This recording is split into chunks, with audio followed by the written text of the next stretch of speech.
Bien-aimés dans le Seigneur, Shalom, je vous bénis tous dans le nom merveilleux de notre Seigneur Jésus-Christ. Aujourd'hui, nous allons répondre à une préoccupation d'un bien-aimé. Il est un peu bouleversé par rapport à la crucifixion de Jésus. Sa question est de savoir qui a crucifié Jésus. Il dit, quand vous regardez les films, vous avez l'impression que c'est les Romains qui l'ont tué parce que c'est les soldats romains qui l'ont crucifié et tout ça. Mais quand vous lisez les Écritures, vous voyez que voilà, c'est les Juifs qui l'ont crucifié. Mais à un moment donné, vous avez l'impression comme si c'est Dieu le Père qui l'a sacrifié. Donc, quelque part, ça lui met un peu dans la confusion. Il voulait maintenant savoir exactement qui l'a crucifié. C'est pourquoi, pour répondre à cette question, nous tenons d'abord à dire à nos fidèles abonnés de la Bonne Nouvelle TV. Notre code, c'est la Bonne Nouvelle TV 7870. Parce qu'il y a plusieurs chaînes qui portent le même nom.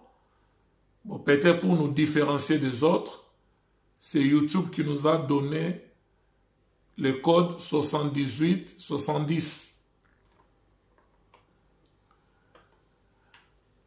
Je tiens à dire à nos fidèles abonnés que la Bible n'est pas un livre d'histoire ou de géographie où n'importe qui peut lire la Bible et interpréter la Bible correctement.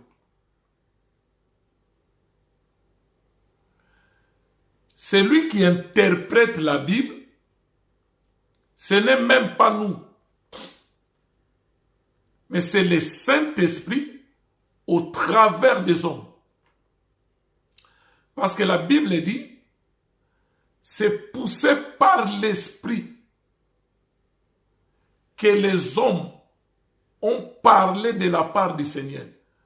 Donc, la parole qui est sortie de ces hommes-là, c'est une inspiration de Dieu. On les a mis par écrit. Donc, pour interpréter la Bible, vous devez avoir l'Esprit de Dieu. C'est pourquoi il y a pas mal de religions qui essayent de discuter, d'interpréter la Bible, mais ils sont dans la lettre. On dit la lettre tue, mais c'est l'esprit qui vivifie. La Bible s'interprète par elle-même. C'est-à-dire, on peut poser une question dans la Bible.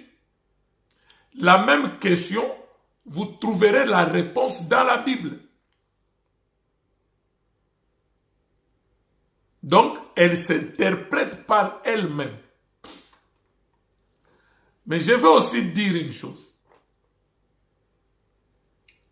Avec Dieu, nous devons grandir dans la connaissance. C'est très important. Moi, je ne suis pas contre les gens qui disent, par exemple, que Jésus-Christ est un prophète. Il est prophète. Parce que le prophète veut dire quoi? Les représentants de Dieu auprès des hommes.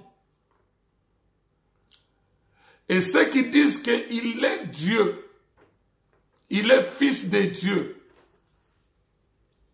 ils n'ont pas tort.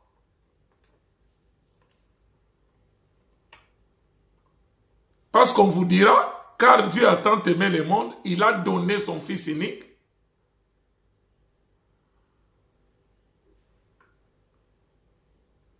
Et ceux qui disent aussi qu'il est Dieu, Donc, c'est une façon de grandir dans la connaissance.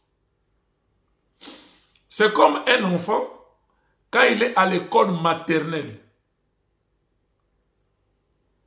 À l'école primaire, on lui apprend 1 moins 2, c'est impossible. C'est-à-dire, on lui dit, dans 1, on ne peut pas soutirer 2. C'est pratiquement impossible. Et l'enfant grandit avec cette connaissance, avec cette réponse. Pour lui, c'est la meilleure réponse qui existe dans le monde. Il peut dire, Jésus est prophète, c'est ça la meilleure réponse que j'ai. Jésus est fils de Dieu, c'est ça la meilleure réponse que j'ai. Mais quand il va arriver à l'humanité ou à l'université, on lui apprend qu'il y a l'ensemble Z. L'ensemble Z est représenté par l'ensemble Z plus et Z moins. Entre Z plus et Z moins, il y a 0. Donc, l'ensemble Z plus commence à partir de 0. Ça va 1, 2, 3, 4, jusqu'à plus l'infini. Et l'ensemble Z moins commence à partir de 0. Ça fait moins 1, moins 2, moins 3, moins 100, jusqu'à moins l'infini. Tout ça, ça représente l'ensemble Z. Donc, quand l'enfant va arriver à l'université, aux humanités, si on lui donne en mathématiques 1 moins 2, il ne doit plus dire c'est impossible. Ça devient moins 1. Donc, quand il a grandi, il a atteint la maturité spirituelle, il a compris les choses, là maintenant, 1 moins 2, ce n'est plus impossible, mais c'est moins 1. C'est comme dans le naturel. Quand l'aigle est à basse altitude, sa vision n'est pas totalement claire. Mais plus l'aigle monte dans les azurs, plus il monte, plus sa vision devient claire.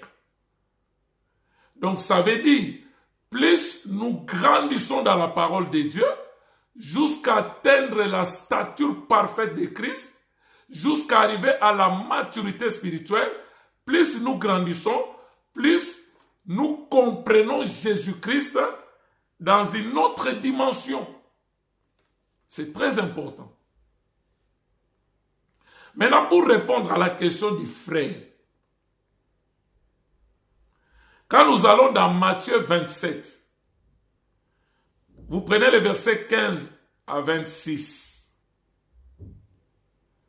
Là, à la première vue, nous pouvons dire que ce sont les Romains, les soldats romains, qui l'ont tué en recevant l'ordre de leur chef, Ponce Pilate. Pilate a dit, vous voulez qu'on vous relâche un prisonnier. Nous avons Jésus, qu'on appelle le Christ, et nous avons Barabbas, de l'autre côté. C'est un criminel politique que les Romains ont arrêté. Vous voulez qu'on relâche qui?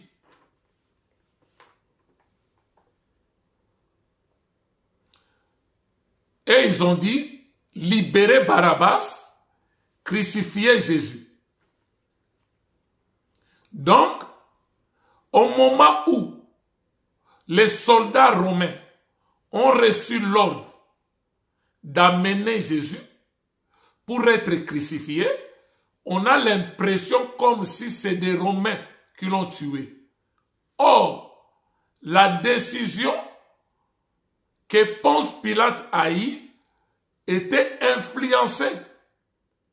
C'était la demande des principaux sacrificateurs, des chefs religieux de l'époque.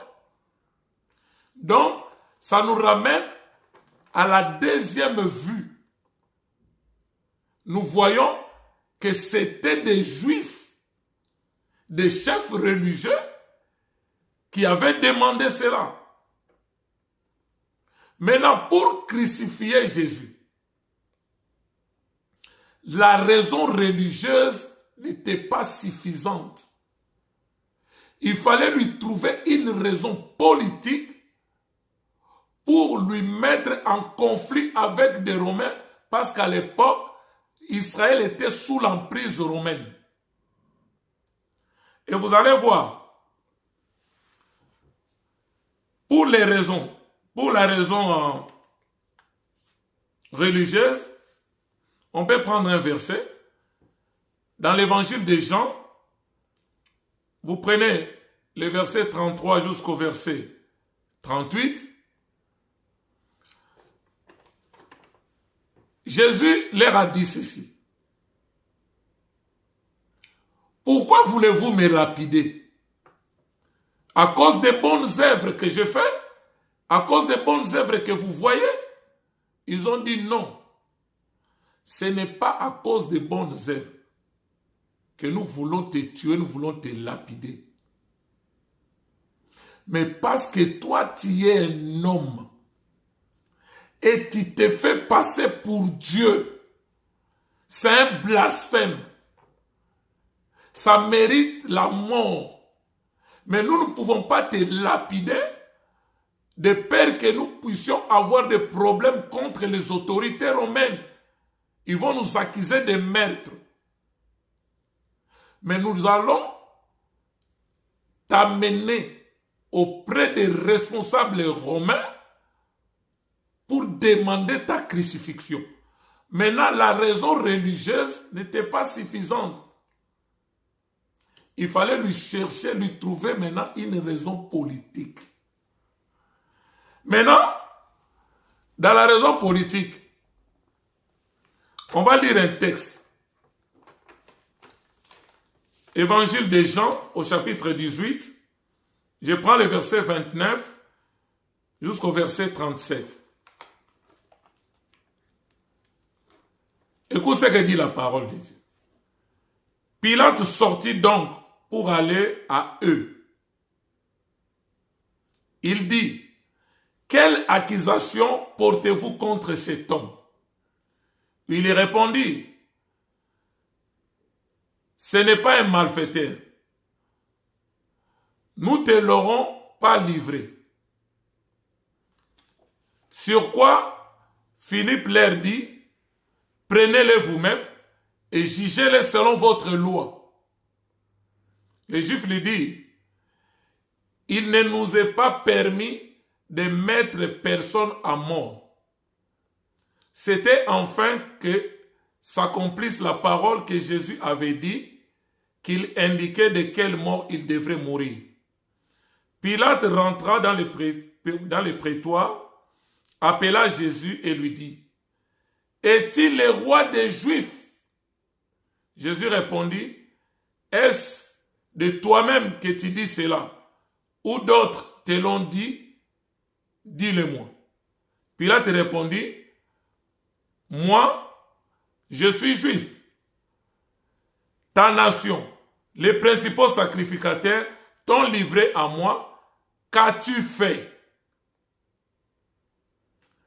Comme la raison politique, il fallait lui faire passer pour un roi. Il dit qu'il est roi pendant que nous n'avons roi que César.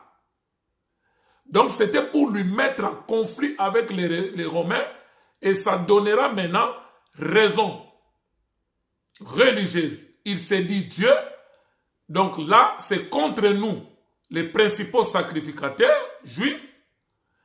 Il est roi, là c'est contre vous les Romains qui nous colonisez. Donc ça sera des raisons suffisantes pour les crucifier. Maintenant, écoute la réponse de Jésus. Mon royaume n'est pas de ce monde, répondit Jésus. Si mon royaume était de ce monde, mes serviteurs auraient combattu pour moi afin que je ne fusse pas livré aux Juifs.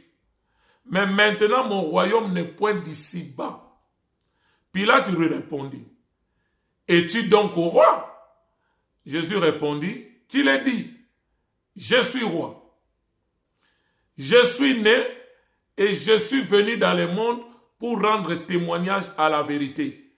Quiconque est de la vérité, écoute ma voix. Pilate lui dit, qu'est-ce la vérité?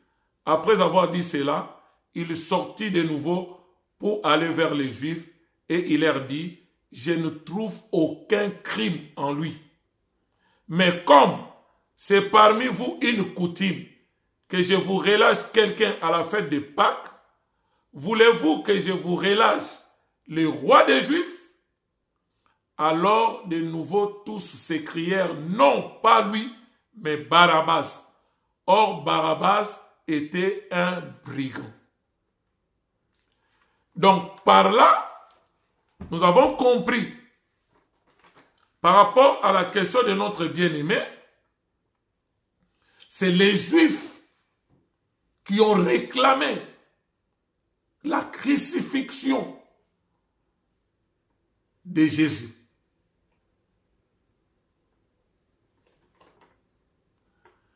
Maintenant, à la troisième vue,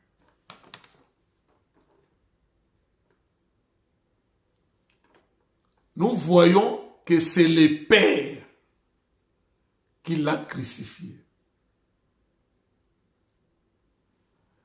C'est comme pour dire, quand tu es encore bébé spirituel, quand tu es encore à l'école maternelle et primaire, 1 moins 2, c'est impossible.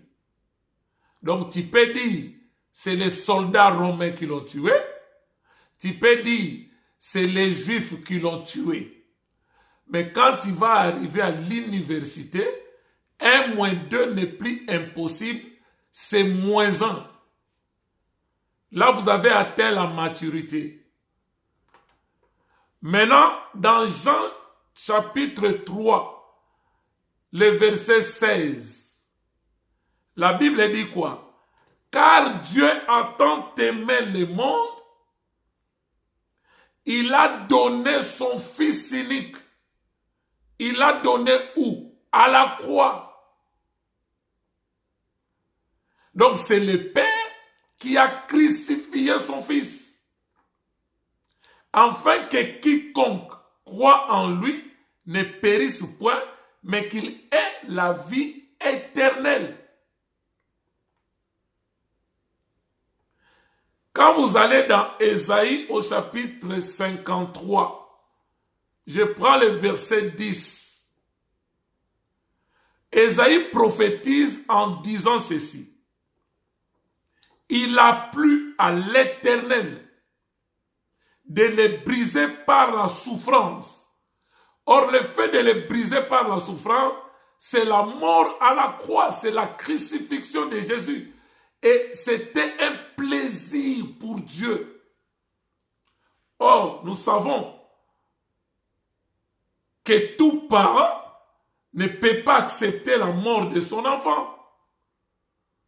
Mais ici, on nous dit, il a plu à l'Éternel de les briser par la souffrance, après l'avoir livré sa vie en sacrifice pour les péchés. Donc le plaisir du Père, c'était de sacrifier son Fils pour sauver des multitudes que nous étions. La Bible dit dans Romains 3, 23, tous ont péché et nous tous nous étions privés de la gloire du Seigneur. C'est-à-dire nous tous nous devrions aller en enfer à cause du péché d'Adam. Donc il a fallu régler le problème du péché d'Adam avec un sang précieux. Or, tout descendant d'Adam a le sang contaminé du péché. Voilà pourquoi nous avons fait une vidéo où nous avons démontré que Jésus-Christ n'est pas l'enfant de Marie, ni biologiquement, ni spirituellement. Il y a une vidéo, si vous êtes abonné dans notre chaîne La Bonne Nouvelle TV 78, 70, vous trouverez la vidéo. Parce que Jésus n'a jamais appelé Marie mère. Il a toujours appelé femme. C'est pour lui dire, tu as trouvé grâce pour que au travers de toi, je vienne entrer dans le temps pour accomplir une mission.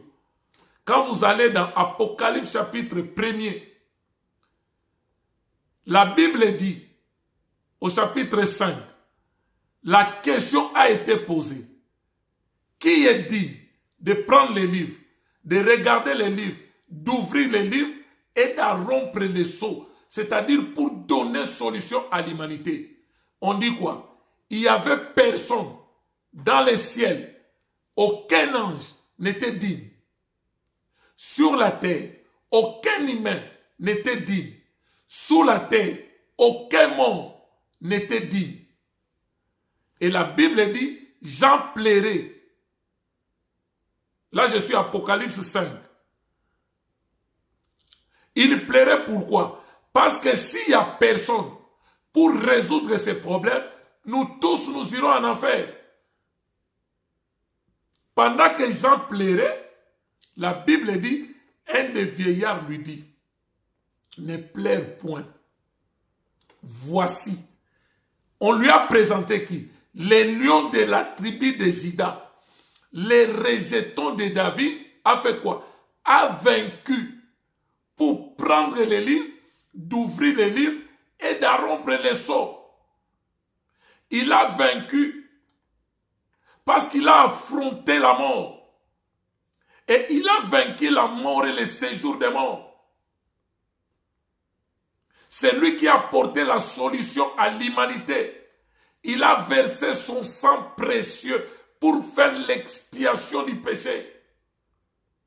Il est entré dans le tabernacle céleste qui n'est pas construit de mains d'homme. Hébreux 9, le verset 12. Et il a obtenu pour nous la rédemption éternelle de nos péchés. Les péchés passés, présents et futurs. Christ a payé le prix. Il n'est pas mort uniquement pour les chrétiens. Il est mort pour les chrétiens, il est mort pour les musulmans, les bouddhistes, les hindouistes. Il est mort pour les occultistes, les satanistes. Il est mort pour toute l'humanité.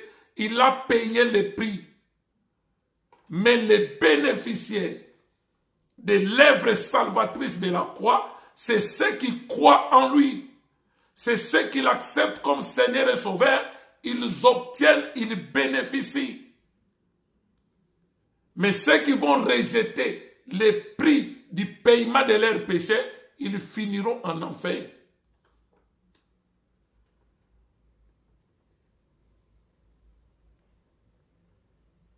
Il a plu au Père de les briser par la souffrance après l'avoir livré en sacrifice pour les péchés. Et il verra une postérité et prolongera ses jours. Et l'œuvre de l'Éternel prospérera entre ses mains. Ésaïe 53, le verset 10. Et Jean, on lui a présenté les lions de la tribu de Juda. Or, quand on parle des lions, on voit la royauté. C'est lui qui a vaincu. Il est le roi des rois, le seigneur des seigneurs. Maintenant, au moment où Jean a tourné maintenant pour voir les lions de la tribu de Juda, c'est lui qui a vaincu. Lui, il a vu un agneau qui était immolé, tacheté de sang. C'est des dispensations. Quand il a vu l'agneau, c'est toute une dispensation. Et quand on lui a présenté les lions, c'est une autre dispensation. Dans la première venue, il est venu en tant qu'agneau de Dieu qui est venu pour ôter les péchés du monde.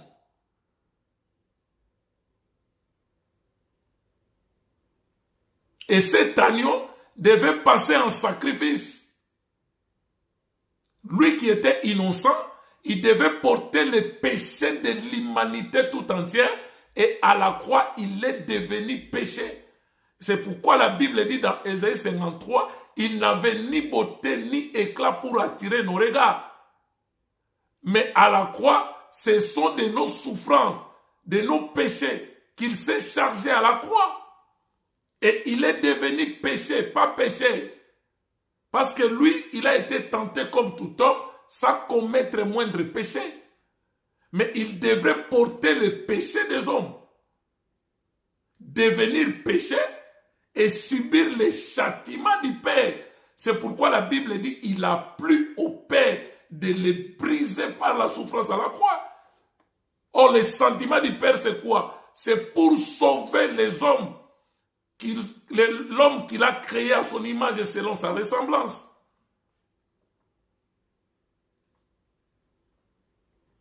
Quand vous allez dans Genèse 22, vous allez voir l'extrait. Dieu a dit à Abraham, offre-moi ton fils Isaac en sacrifice. Abraham a amené son fils. Je suis dans Genèse au chapitre 22. Isaac, comme il était habitué avec les sacrifices, il savait ce qu'il devait apporter. Il dit, Père, je porte le bois. Il y a le couteau pour immoler. Il y a le feu pour allumer le feu, pour consommer l'animal en sacrifice. Mais il manque une chose. Où est l'animal pour le sacrifice? La réponse d'Abraham en tant que père de la foi, Abraham n'a pas dit. J'ai vu beaucoup de prédicateurs utiliser le verbe Dieu pourvoira. Abraham a utilisé le verbe pronominal. C'est pourvoir. C'est différent. C'est comme quand j'utilise le verbe laver et se laver. C'est différent. Laver, c'est l'action vers quelque chose. Je peux laver ma maison, je peux laver mes vêtements, je peux laver ma voiture. Mais quand je dis se laver, donc je me lave. L'action est centrée sur toi-même. Abraham a répondu à son fils Isaac, Dieu se pourvoira lui-même. C'est-à-dire c'est Dieu qui prendra la place de l'agneau. Le Dieu là prendra ta place. Or Isaac, c'est l'image de nous les hommes. C'est l'image de l'homme péché qui mérite la mort, qui mérite l'enfer. Et quand Abraham a attaché son enfant, il l'a mis sur l'autel, il a pris le couteau dans le cœur. Dieu a vu que Abraham a obéi. Il a dit, là, lâche, je comprends maintenant que tu m'aimes et tu me crains parce que tu ne m'as pas refusé ton fils. Mais regarde au niveau des buissons. Qu'est-ce qu'Abraham a vu? Abraham n'a pas vu un agneau attaché dans le buisson, mais il a vu un bélier. La Bible, c'est un livre de précision. Or, le bélier, c'est le père de l'agneau. Les cornes nous enseignent la puissance, le pouvoir.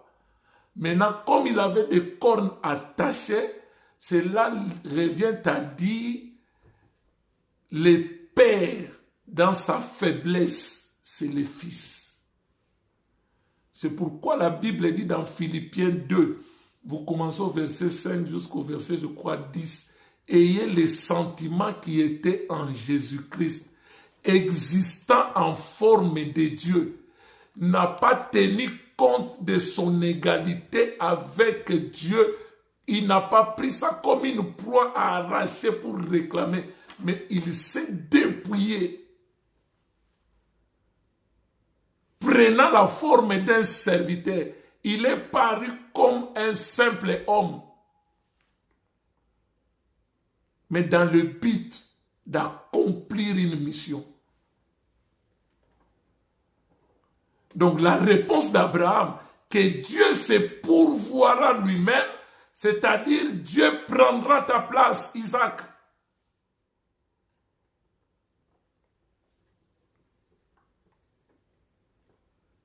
C'est pourquoi, quand vous lisez Jean chapitre 10, vous prenez le verset 16 jusqu'au verset 21. Il dit quoi?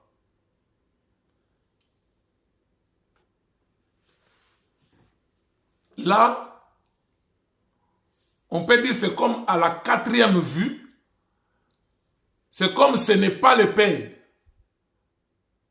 qui l'a livré, qui l'a sacrifié. Mais écoute ce qu'il dit. C'est lui-même qui s'est sacrifié. Il dit ceci, dans l'évangile de Jean, au chapitre 10, les versets 16 à 21. Les pères m'aiment. Pourquoi les pères m'aiment? Parce que je donne ma vie. C'est-à-dire, ce n'est pas le Père qui m'a sacrifié. Le Père m'aime. Pourquoi? Parce que je donne ma vie afin de la reprendre. Personne ne m'a ôté. Donc ce ne sont pas des Romains qui lui ont ôté la vie. Ce ne sont pas les Juifs qui lui ont ôté la vie. Mais c'est lui-même qui l'a donné à la croix et lui-même l'a repris à la résurrection. C'est pourquoi, si tu n'as pas la maturité spirituelle, tu vas voir, c'est comme si la Bible, c'est un livre où il y a la confusion. Il n'y a pas la confusion. Nous avons l'Esprit de Dieu et nous comprenons l'harmonie de la parole de Dieu. La Bible s'interprète par elle-même. Voilà pourquoi, si quelqu'un n'est pas né de nouveau, il n'a pas le Saint-Esprit, n'engagez pas de débat avec eux. Et ils resteront superficiels dans la lettre. Et ils vont lire ce qu'ils voient. Or, la Bible, il faut l'esprit qui sonde la profondeur de Dieu et il nous les révèle. Ce sont des choses que l'œil n'a point vues, l'oreille n'a point entendu, ce qui n'est pas monté dans le cœur de l'homme, mais Dieu nous les réserve. Dieu l'a réservé pour nous et il nous les révèle par son esprit, frère.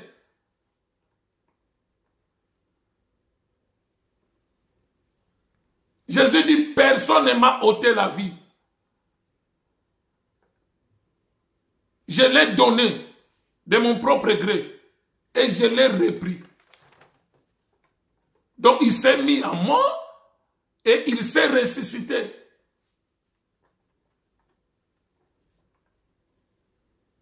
Je reprends. Les pères m'aiment. Pourquoi les pères l'aiment? Il dit, parce que je donne ma vie afin de la reprendre. Personne ne me l'a ôtée, mais je la donne de moi-même. Et j'ai le pouvoir de la donner et j'ai le pouvoir de la reprendre. Maintenant, il dit quoi? Tel est l'ordre que j'ai reçu de mon Père. Donc, au lieu de voir, car Dieu a tant aimé le monde, il a donné son Fils unique à la croix, afin que quiconque croit ne périsse point, mais qu'il ait la vie éternelle.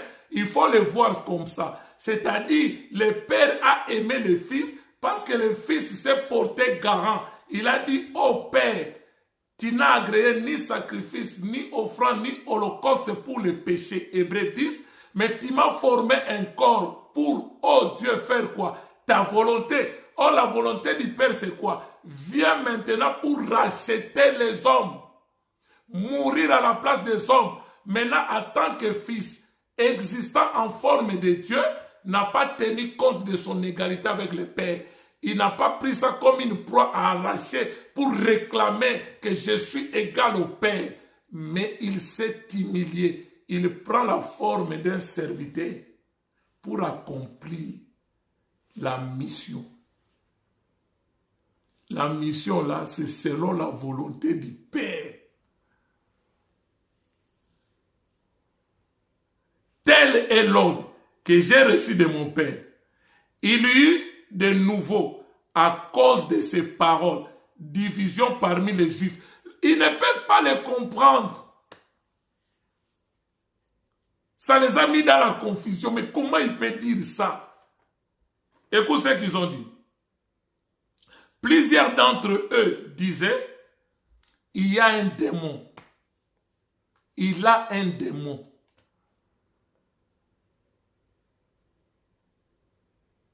Il est fou.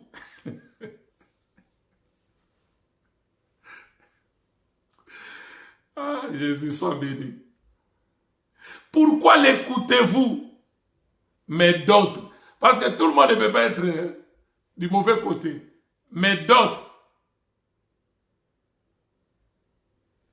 ce ne sont pas les paroles d'un démoniaque. Un démon peut-il ouvrir les yeux des aveugles? C'est comme Jean-Baptiste.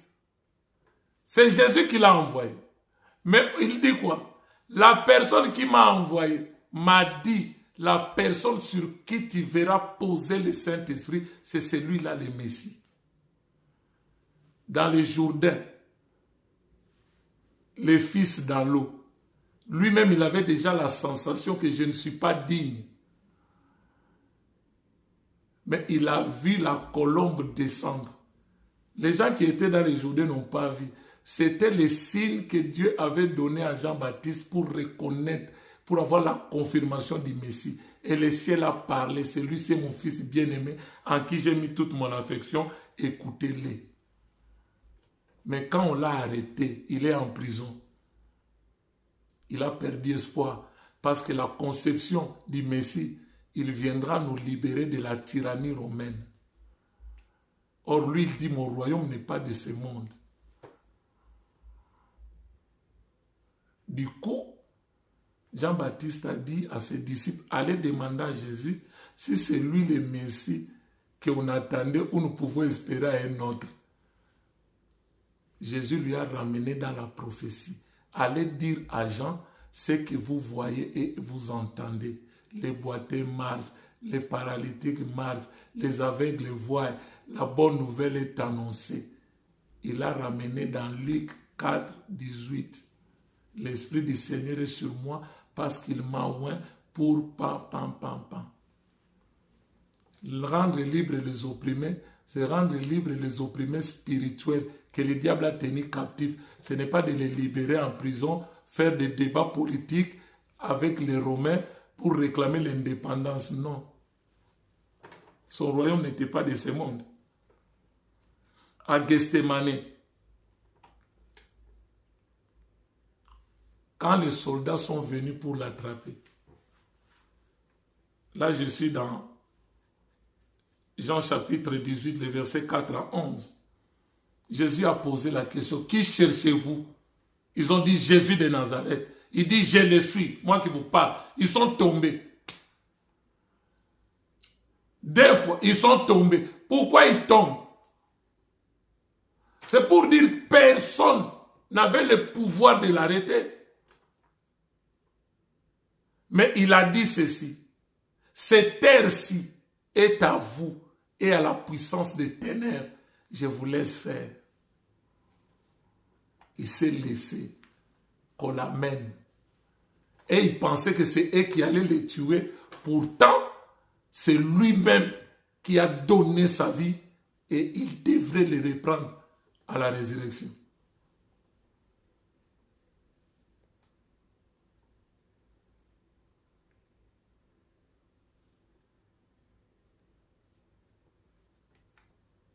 Personne ne m'a ôté la vie. Je l'ai donné et je l'ai repris.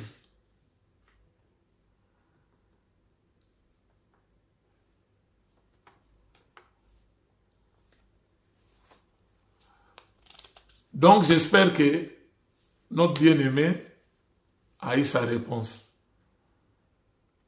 Il faut grandir dans la parole. Plus vous grandissez, plus vous allez encore comprendre et entrer encore dans les eaux profondes, dans la profondeur des choses. Abonnez-vous dans notre chaîne, La Bonne Nouvelle TV 7870. C'est le code qu'on nous a donné pour nous différencier des autres chaînes qui portent le même nom, La Bonne Nouvelle TV. Likez nos vidéos, partagez nos vidéos et Dieu ne manquera pas de vous bénir. Et nous vous aimons vraiment beaucoup, beaucoup dans le nom merveilleux de notre Seigneur Jésus-Christ. Restez bénis. À très bientôt.